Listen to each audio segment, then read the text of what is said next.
It seems to me that people no longer want to do life sober. Everyone is on some sort of a high to escape reality or to avoid doing life unaided. And they might not be aware that this is what they're doing, that they've designed their lifestyle to enable them to escape reality.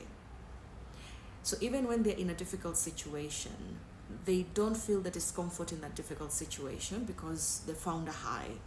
And so they don't have to deal with the difficult situation. So this person might find themselves stuck in a challenging situation for a long time, but does not have the motivation to change it because they found an easier way to live in that difficult situation, which is to get high. And so the purpose of this video is to create awareness, one, and also perhaps to stimulate you to evaluate the way you've designed your lifestyle to see if this is what you're doing, that you've designed your lifestyle to never have to experience discomfort, to never have to feel pain, to never have to deal with the challenges of life. And there are different ways of getting high, but we can categorize them into two main categories: substances and behavior. And for substances, they're the obvious ones. For example, alcohol and other drugs. So for example, you might find that somebody is carrying a very cute flask throughout the day, and you think, oh, maybe they're drinking hot coffee or hot tea or a hot beverage, but really they've got vodka in there or some other sort of spirit. And from time to time, when they need to escape reality, they keep sipping it to get the high they need to be able to not be present in that situation, in that moment, or throughout the day. And so that's one way to do it. The other way is, for example, medication as well would fall under substance here. So you go to the doctor because of a pain problem, and the doctor prescribes an opioid for you because you come with severe pain, and the doctor prescribes a strong painkiller. And the opioid does its work. It alleviates the pain within 3 days. But now, because you've experienced the side effect of an opioid, which is euphoria, which is the high, and it felt really good, it allowed you to escape reality. And the reality might be that you're married and your marriage is not going very well. And so there's a lot of discomfort, a lot of tension, a lot of arguments, a lot of silent treatment at home. When you took that opioid for the 3 days, it allowed you to feel okay in that bad situation. And so now you found a way, you've sort of found a hack to not have to deal with the situation, but still be in it and feel good about yourself, which is the high. And so now you keep going back to the doctor, telling the doctor that the pain hasn't gone away, but you know very well that it has, and you know why you're asking for more opioid. And so the doctor might feel sympathetic. Remember, pain is very subjective. So the doctor will sympathize with you and say, okay, fine, let's increase the dose. And so when the dose goes up, the high goes up. Now, if it's your husband or your wife that is making life difficult for you, you feel like you're unjustly treated in that relationship.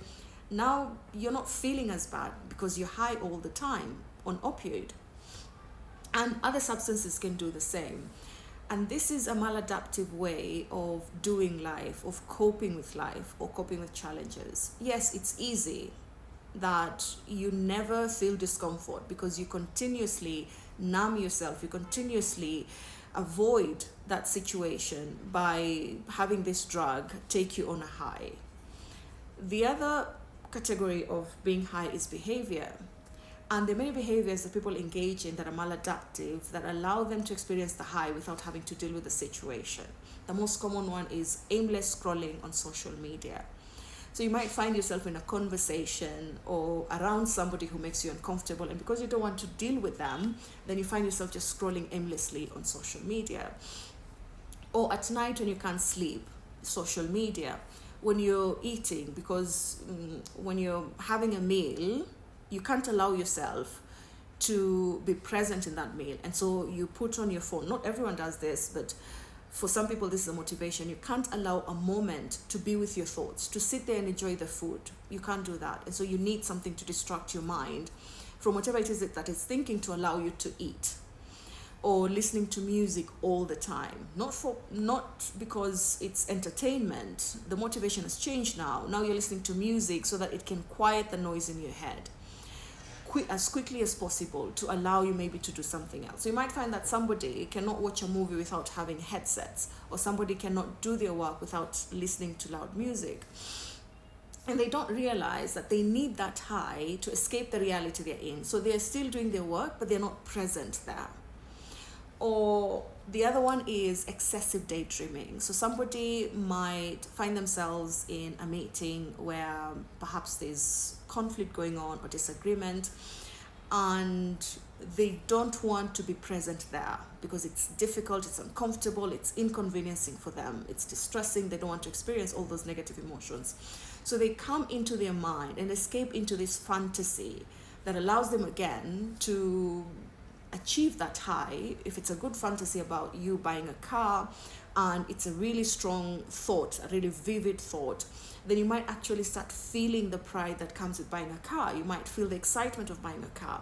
And so people tend to now escape into their mind, into this fantasy, to avoid dealing with reality, to avoid facing reality.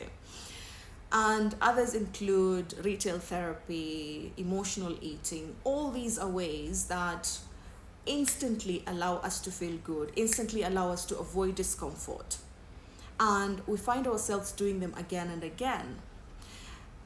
The other one that I want to mention is using diagnosis to get away with responsibility. So for example, if you're required to perhaps finish an assignment and you're not able to do it, even procrastinating, then a person might use the diagnosis of ADHD just so that they can gain sympathy. And that sympathy can sometimes feel like a high in the moment. And so a person might say, I'm depressed.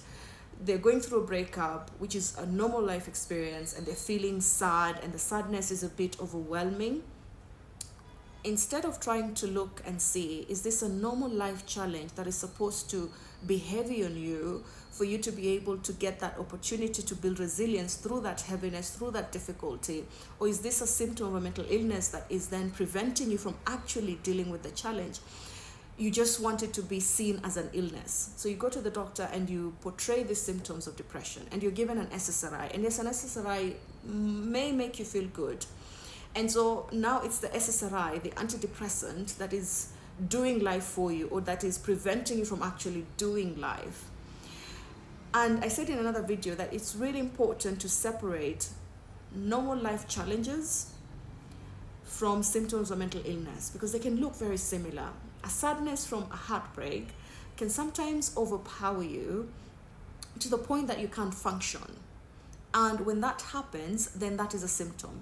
But sometimes it can overpower you, but you find yourself having the strength to come up, to actually fight that sadness, to actually deal with that sadness. But you have to be in the discomfort to be able to know that. If you don't allow yourself to be in that discomfort for a moment, and you come and you seek treatment, then you'll never know what your capability is.